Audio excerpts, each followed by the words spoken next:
ఇప్పుడు question number 7 చూడండి.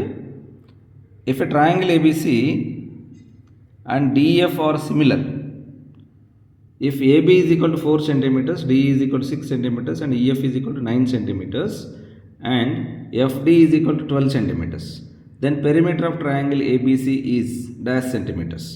So ఇది కూడా డైరెక్ట్ క్వశ్చన్ అడిగాడు. ఏమని, రెండు సిమిలర్ ట్రయాంగిల్స్ ఇచ్చాడు. ఆ రెండు సిమిలర్ ట్రయాంగిల్లో ఒక ట్రయాంగిల్కి ఒక సైడ్ ఇచ్చాడు, మిగిలిన ట్రయాంగిల్ డిఈఎఫ్కి ఆల్ ద 3 సైడ్స్ ఇచ్చాడు. సో ఫస్ట్ ట్రయాంగిల్కి అంటే ఒక సైడ్ మాత్రమే ఇచ్చినటువంటి ట్రయాంగిల్ యొక్క పెరిమీటర్ ఏంటి అని అడుగుతున్నాడు. సో ఇక్కడ మనకి సిమిలర్ ట్రయాంగిల్స్ అంటే ఏంటి, పెరిమీటర్ ఆఫ్ ద ట్రయాంగిల్ అంటే ఏంటో తెలియాలి ఫస్ట్.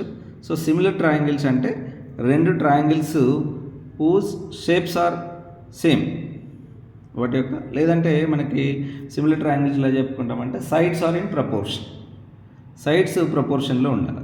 ఇక్కడ సిమిలర్ ట్రయాంగిల్స్లో ఇంపార్టెంట్ థింగ్ ఏంటంటే సైడ్స్ ఏ రేషియోలో అయితే ఉంటాయో, రెండు సిమిలర్ ట్రయాంగిల్స్కి సైడ్స్ ఏ రేషియోలో అయితే ఉంటాయో వాటి పెరిమీటర్స్ కూడా అదే రేషియోలో ఉంటాయి.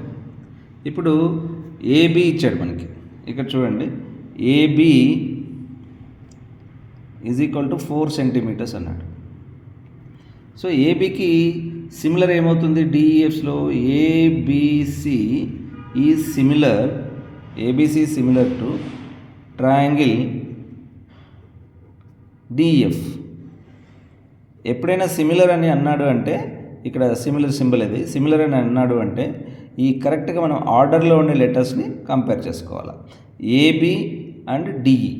సో ఇక్కడ చూడండి ఏబి 4 ఇచ్చాడు, సో డిఈ ఎంత ఇచ్చాడు క్వశ్చన్లో మనకి, DE is equal to 6 centimetres అని ఇచ్చాడు, అంటే DE is equal to 6 centimetres ఇచ్చాడు. సో ఇప్పుడు ఏబికి 4 centimetres, DE is equal to 6 centimetres, వీటి రేషియో ఏమవుతుంది చూడండి, AB is to DE is equal to 4:6, అంటే దాని అర్థం ఏంటి 2:3. చూడండి ఇవి 2:3 రేషియోలో ఉన్నాయి. ఏంటివి, కరెస్పాండింగ్ సైడ్స్. ఇప్పుడు మనకి ట్రయాంగిల్ డిఈఎఫ్ యొక్క పెరిమీటర్ మనం కనుక్కోవచ్చు, ఎందుకంటే అన్ని సైడ్స్ ఇచ్చాడు, డిఈ ఇచ్చాడు, ఈఎఫ్ ఇచ్చాడు, తర్వాత ఎఫ్డి కూడా ఇచ్చాడు. అంటే ఏమవుతుంది, డిఈ చూడండి 6 + 9 + 12. So this is equal to, so 6 + 9 15 + 12 27 centimetres అనేది పెరిమీటర్ ఆఫ్ ట్రయాంగిల్ డిఎఫ్. ఇది 27. ఇక్కడ చూడండి ఈ రెండింటిని కంపేర్ చేయండి, ఇది 3 పార్ట్స్ అనేది 27 అయితే 2 పార్ట్స్ అనేది ఎంత అవుతుంది. సో 3 పార్ట్స్ 27 అంటే మనకు క్లియర్లీ తెలుసు, 3 × 9 చేస్తే 27 వస్తుంది. సో ఇక్కడ 2 పార్ట్సే కాబట్టి × 9 చేస్తే ఏమొస్తుంది, 18 వస్తుంది. కాబట్టి పెరిమీటర్ ఆఫ్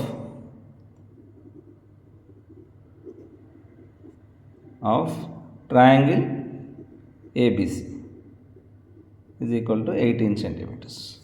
అంతే అనమాట. అంటే కరెస్పాండింగ్ సైడ్స్ ఏ రేషియోలో ఉంటాయో పెరిమీటర్స్ కూడా అదే రేషియోలో ఉంటాయి. అది దీనికి ఆన్సర్ 18 సెంటీమీటర్స్.